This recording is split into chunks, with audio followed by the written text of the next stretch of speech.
مرحبا بكم في رحاب الشعر، حيث تنبض الكلمات صلاة في السر، مع قراءة قصيدة من ديوان قصائد في حقائب الغياب للشاعر إدريس داوي. قصيدة اليوم بعنوان كردستان زماكان. كردستان زماكان، لا تحد بخارطة ولا تقيد بالأمس، تروي حكمة السنن. هي الزمان إذا غنت مواويله، والمكان إذا سالت دموع الوطن. جبالها سفر أحلام مكللة، كل صخرة واد تحفظ ذكر زمن. في قلبها التاريخ يرفع مئذنة، تنصت الريح للأنشاد والمحن. كردستان حيث الرعاة شعراء هوى، يسعون بين السحاب، الحرف في شجن. وحيث الشهيد ترتل قمة، والمهد يحيا لمن غابوا في العلن. كردستان زماكان ترتلها اللغات، تصلي بالعربية وتبكي بالكردان. تأوت فيك أرواح الندى والضياء، فلم تقسم أنفاس بين مدن العفن. يا أرض الشعر، إذا انكسرت جراحك، تصير أمواجك ثورة من الحسن. فارفعي صوتك الحر وانثري أملا، كردستان لا تفنى، تحيا من فتن. وفي خطاك تغنى الصبح مبتهلا، وعانق الوجد قنطرة الضياء علني. تغفو الجراح على قبلات قافلة، يسوقها الحلم المذبوح في زمن. والأم تغزل من أحشائها علما، وتشعل الليل أنفاسا من الشجن. سفح يناجي شهيدا في ضمير دم، ويكتب الصخر أشعارا على الكفن. يا من تنفس في أجفاننا وطنا، كنت الحديقة في صوت من الحزن. تسقيق أنفاس نسرين وأنشودة، تفوح من وجه مزمار على فتن. هي الزمان إذا استيقظت ميديا على حلم، والمكان إذا نامت خيولنا في الوطن. من نمرود حتى آجري نفتح سفرنا، ونصعد النور من جبل إلى فنن. وفي هورمان صلى الضوء منصتا، للناي يقرأ في الألواح والكفن. كردستان حيث وزين ملحمة، تقام في العشق لا تفنى ولا تهن. وحيث الشهيد تقرأ قرآنها على جبين رفاة، يبتسم للكفن. وفي رباك نفخنا النور منذ دهور، فصار بارزاني الضوء في المحن. وفي قاضي محمد خضنا الحلم منفجرا، فساق نجم الجرح للزمن المدني. والبشمرجة يستشهدن ويضحكن، كأنهن فراشات على كفن.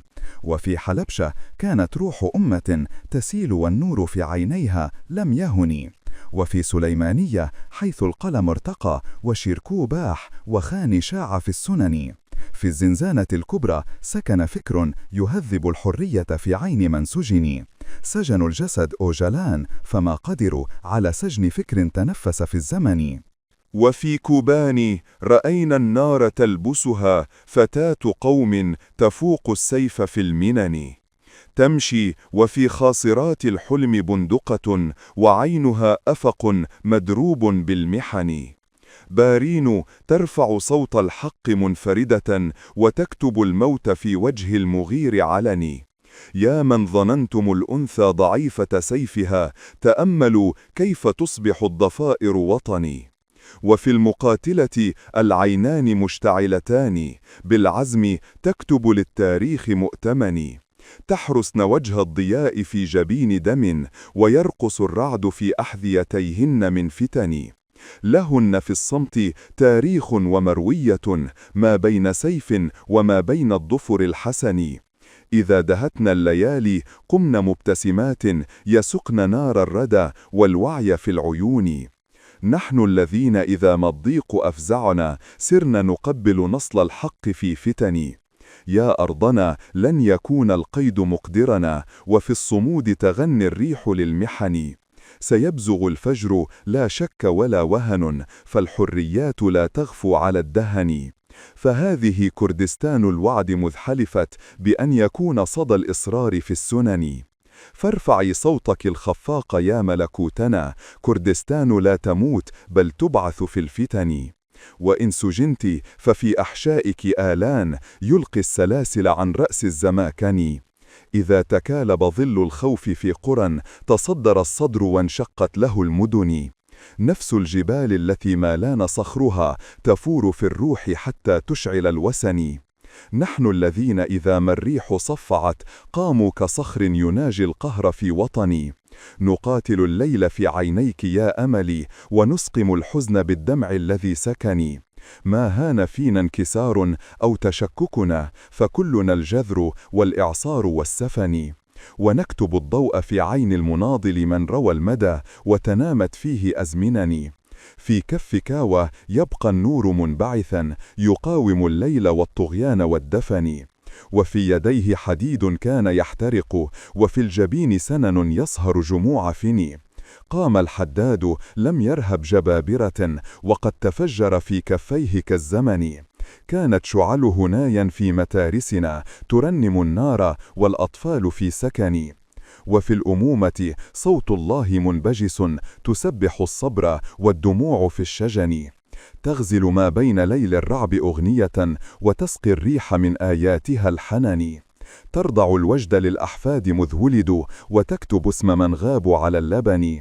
هي الصبورة لا تبكي على ولد لكنها تبعث التكبير في الكفن. والمكان، التاريخ والهوية. طبيعة المصدر اللي معانا النهاردة هو أقرب للنثر الشعري، يعني كلام أدبي غني بالصور بالاستعارات اللي بتحاول توصل تجربة وهوية وتاريخ. فمهمتنا هنا إننا نحاول نفهم الصور دي، نشوف النص بيصور هوية كردستان إزاي، المعاناة، الصمود، التاريخ المتجذر ده. خلينا نبدأ على طول بالفكرة المحورية في النص، فكرة الزمان كان. النص بيبدأ بعبارة قوية: كردستان زمان كان لا تحد بخارطة ولا تقيد بالأمس، تروي حكمة السنين. دي مش مجرد بداية، دي زي إعلان، تأسيس لفهم مختلف للهوية دي. بالضبط. الكلمة دي زمكان اللي هي دمج بين زمان ومكان، دي أكتر من مجرد كلمة جديدة، ده مفهوم أساسي في النص. والسؤال هو المفهوم ده بيخدم إزاي فكرة الهوية الكردية؟ النص نفسه بيجاوب بالصور، يعني الجبال مش بس جبال، دي سفر أحلام مكللة، والصخور كمان، كل صخرة الوادي تحفظ ذكرى زمن. كأن التاريخ مش في الكتب بس، لأ، ده في قلبها التاريخ ينصت. التاريخ حي، موجود في قلب الكيان ده. يعني التاريخ جزء من تكوين المكان نفسه. تماماً. وأهمية ده إنه بيقدم هوية متجذرة، هوية دايمة وقادرة تتجاوز يعني الحدود الجغرافية اللي بتتغير أو بتفرض، وكمان تتجاوز التقلبات التاريخية. قوتها مش جاية من دولة بحدود ثابتة، لأ، جاية من التمازج العميق ده بين الأرض والزمن، الذاكرة، التقاليد، اللغة. هوية بتتنفس مع الطبيعة والتاريخ سوا. والخلطة دي، التمازج ده اللي بتتكلم عنه بين الأرض والزمن وتجربة الناس، واضح قوي في ربط النص بين الطبيعة وحياة الناس، ألمهم، ذكرياتهم. في صور حية جدا زي شعراء الرعاة حيث يسعون بين السحاب، كأن الشعر نفسه بيتولد من علاقة الإنسان بالأرض والسماء. وصورة تانية مؤثرة جدا، أم الشهيد اللي ترطل قمة الهوى، يعني الألم الشخصي بيوصل للسماء في المكان ده. صحيح. وحتى التفصيلة الصغيرة دي بس معبرة قوي بتاعت اللغة، إنها تصلي بالعربية وتبكي بالكردي. دي بتوري طبقات التاريخ والهوية، وكمان بتكشف عن لغة الوجع الأعمق، لغة القلب. كل ده بيأكد إن المعاناة والذاكرة مش حاجة مجردة، دي منقوشة في الأرض نفسها، في الزمكان ده. بالظبط. النص هنا كأنه بيعمل أنسنة للأرض، يعني الأرض مش مجرد خلفية للأحداث، لا، دي شريك فاعل. جراحها مش مجرد ندوب، دي بتتحول لمصدر قوة وجمال وثورة، زي ما بيقول: إذا انكسرت جراحك تصير أمواجك ثورة من الحسن يا أرض الشعر. ربط مدهش بين الألم والجمال، بين المعاناة والصمود. الجرح نفسه بيتحول لشيء خلاق. تماماً. وفي نفس الوقت النص مش بيهرب من الألم الصريح، بيشير للحلم المذبوح في زمن الفتن، صورة قاسية بتعكس الخيبات والتضحيات. وبيتكلم عن الليل اللي مفيش حاجة بتنوره غير الوجع، وتشعل الليل أنفاسا من الشجن. الصور دي حتى لو مؤلمة بتخدم فكرة الزمكان، لأنها بتأكد إن الذاكرة الفردية والجماعية جزء لا يتجزأ من تراب الأرض دي، من هوية الكيان ده. فهم العلاقة دي بين الأرض والألم والذاكرة بيخلينا نفهم أكتر إزاي النص بيستخدم الرموز الكتير اللي فيه، رموز الصمود والنضال. النص كأنه نسيج مليان رموز من التاريخ والجغرافيا والثقافة. أيوة، وبيستخدمها بكثافة عشان يدي إحساس بالاستمرارية والعمق. يعني بيبدأ رحلة الذاكرة من جبال ليها وزن تاريخي وأسطوري، من نمرود حتى آجري نفتح سفرنا، جبل نمرود وآجري أو أرارات. علامات مهمة. بالضبط. وبعدين يربطها برموز ثقافية عميقة زي ملحمة العشق الكردية موموزين، بيعتبرها دليل على روح ما بتنهزمش، ملحمة تقام في العشق لا تفنى ولا تهن. وبعدين ينتقل لرموز أحدث وفيها ألم أكتر، زي صورة أم الشهيد تاني، بس المرة دي في مشهد أقوى، وحيث أم الشهيد تقرأ قرآنها على جبين الرفات. وبعدين يذكر أسماء ليها وزنها زي براجاني، كإشارة لشخصيات بارزة في الحركة الكردية، بيوصفوا إنه الضوء في المحن. وكمان قاضي محمد رئيس جمهورية مهاباد، رموز قيادية مهمة. وبيقدم صورة شعرية للمقاتلين البيشمركة، يعني اللي بيواجهوا الموت.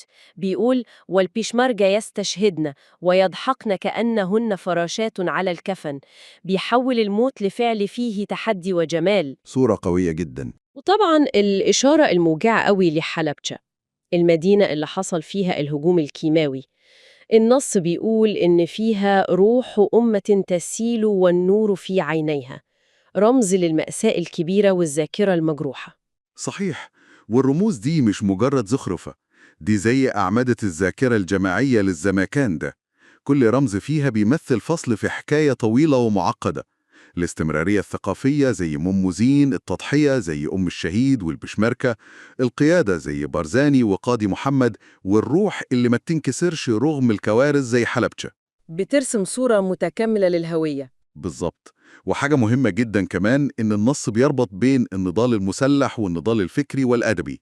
يعني جنب القادة والمقاتلين بيذكر شعراء كبار زي أحمد يخاني وشيركو بيك، بيقول: وخاني شاع في السنن وشيركو باحة. والأهم الإشارة اللي ممكن تكون لعبد الله أوجلان وإن كانت مش مباشرة قوي، أجلان النص بيقول: سجنوا الجسد فما قدروا على سجن فكر تنفس في الزمن. تأكيد على قوة الفكرة والكلمة. أيوة، وده بيضيف بعد فكري عميق لمفهوم الصمود والنضال اللي بيستمر أبعد من المواجهة المادية.